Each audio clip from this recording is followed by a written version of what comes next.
Hello everyone, I'm just doing a video about losing the keys, which I mentioned in my previous video. So it's a bit darker than normal. I've got the light of my Moroccan lamp. But yeah, yesterday was one of the most incredibly stressful days with my kids. My 5-year-old daughter decided to hide my car keys, and I am getting a caravan registered for a friend, and I had to take it down to get the inspection done. And I had already had to reschedule this once because I realised that the electric hookup for the lights and everything on my car were buggered. So fast forward to yesterday, and I had to be in a town 50 kilometres away for lunchtime. And because my car wasn't suitable, I had decided to borrow my mum's ute, and that meant I had to drive about 30 kilometres to go and swap cars over, hook the caravan up, and then drive another 50k to another town from there to go and do this inspection. And so I'd left plenty of time to do that. My daughter had been playing with my keys the night before, and I had told her to not play with them and to put them back, but I was distracted and I hadn't actually followed up on whether she had done that or not. So yeah, come the next morning and we're all getting in the car, a couple of hours to go until my appointment, and realised I didn't have the keys. And so I was like, oh my God, Annie, where's my keys? And she's like, oh, I think they're in my room. And so we looked in her room and yeah, turned the whole house upside down and couldn't find them. Then I'm getting increasingly angry at this point and frustrated. Then she suddenly tells me that she remembers that she buried them in the sandpit. So for the next 15 minutes after that, me and my 2 daughters were digging in the sandpit, yeah, trying to find them. I ended up bursting into tears through frustration and stress. I sort of gave up after a while because I realised that I was like, what do you remember where you were? And she kept just digging in lots of different places. It was clear that she didn't actually remember, and so yeah, so I gave up and went back to the car, and I was just really frustrated and angry. And then while I didn't release the emotion, I said to myself, the only reason why I'm this frustrated and angry is because I am set rigid on the outcome of my expectation of being at this appointment today. And if I release that expectation, what's the worst thing that could happen if I have to reschedule it again?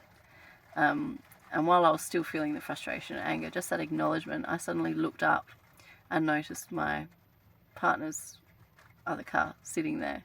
And I was like, oh, I wonder if the keys are around. And so I found the keys and then tried ringing him to ask if I could borrow his ute, and couldn't get through. Tried ringing multiple times, sent messages, and I really didn't want to take it without getting his permission first. But I sat and thought about it. I was like, I honestly can't think of a single reason why he wouldn't want me to use it. So I was like, oh, I don't have the time. At this point I was getting close to being late, and so I was like, oh, bugger it, we just have to go. And so I piled everything into the car and set off to my mum and dad's to swap the cars over with my mum's ute, because we had previously tried his car as well and his electrics don't work either. So then I can hook up this caravan and take it to get licensed. Anyway, there we are, arriving at my mum and dad's, and just as I pull into the driveway, I suddenly remember that my house key to my parents' house is in my car, which I don't have. And so I'm thinking, shit, like, how the fuck am I going to get into the house to get the key for the ute? So I'm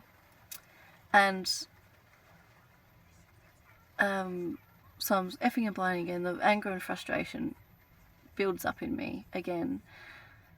And again, I come to acceptance or acknowledge acceptance of, oh, maybe it's just not meant to happen today. Maybe it's not meant to happen. I'm not meant to be there today.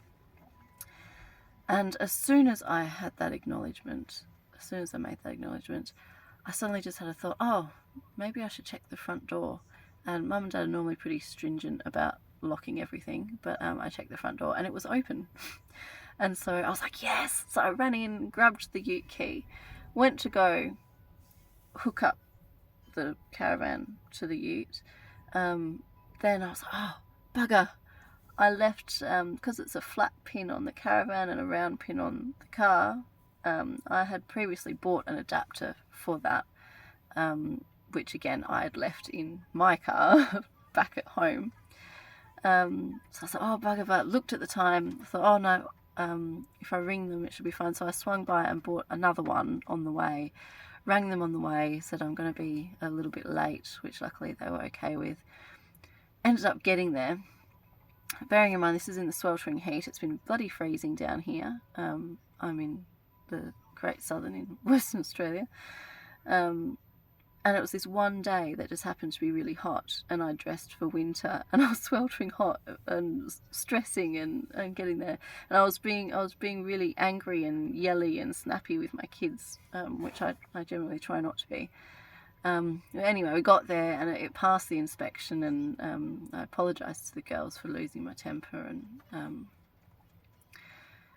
yeah, went back. Got home. Oh, sorry. Yeah, then I decided, well, there's still the issue of my keys. I still need to find my keys to my car, and so I phoned my sister and asked her if she happened to have a metal detector. And it turns out she did. Her son, my nephew, has got like a kid's one, and she didn't know how well it worked, but I was like, oh, like bugger it, I'll try anything at this point.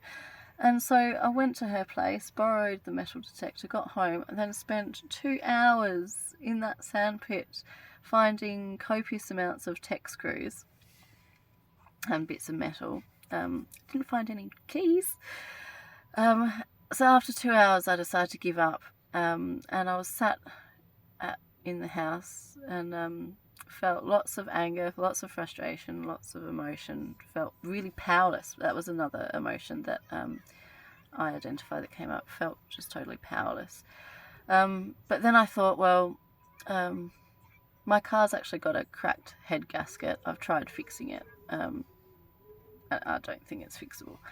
And so I was like, well, my car's buggered anyway. And I started Googling how to start a car with a screwdriver. So I've seen a friend do that before. So I was like, so what if I have to drive around with my screwdriver sticking out of the ignition, and I won't be able to lock the car anymore because I don't have the keys, and have to disengage the immobiliser. So if it gets nicked, like the head gasket's probably going to blow up on them. But coming to that acceptance again, and suddenly I just thought to check in my basket. I've got a seagrass woven basket, which I have had with me the whole day, mind you. The first time in the morning when we first got in the car, the absolute first thing I did when I couldn't find the keys was looked in my basket, because that's where I would have put them if they weren't where I normally keep them. To the point where I actually tipped my basket upside down, emptied the contents of it, and slowly put everything back in to make sure that my keys went in there. But at this point, yeah, I'd come to acceptance that I'm not going to find them, hence looking up how to start a car with a screwdriver. And I looked in my basket, and there they were, magically. How I can explain that or not explain that, I have no idea. But 3 times in that day, firstly, when I accepted that I might not get there that day and I saw my partner's car that I could use, Secondly, when I realised I couldn't get into the house and accepted that maybe it just wasn't meant to happen, and suddenly I thought to check the front door and that was open. And lastly, when I thought that there was no chance in hell I was going to find those damn keys. And yeah, started looking at how to start a car with a screwdriver, and then suddenly there they were in the first place that I had looked, and they definitely weren't there because I tipped that bloody thing upside down. So yeah, it just goes to show the universe gives you what you need at the moments when you decide you don't need it. Thanks, universe. But yeah, acceptance and releasing what I cannot control. That was going through my mind at the time. I have to release what I can't control. I cannot control this situation, and just, yeah, find the acceptance in that. So yeah, that was my day yesterday.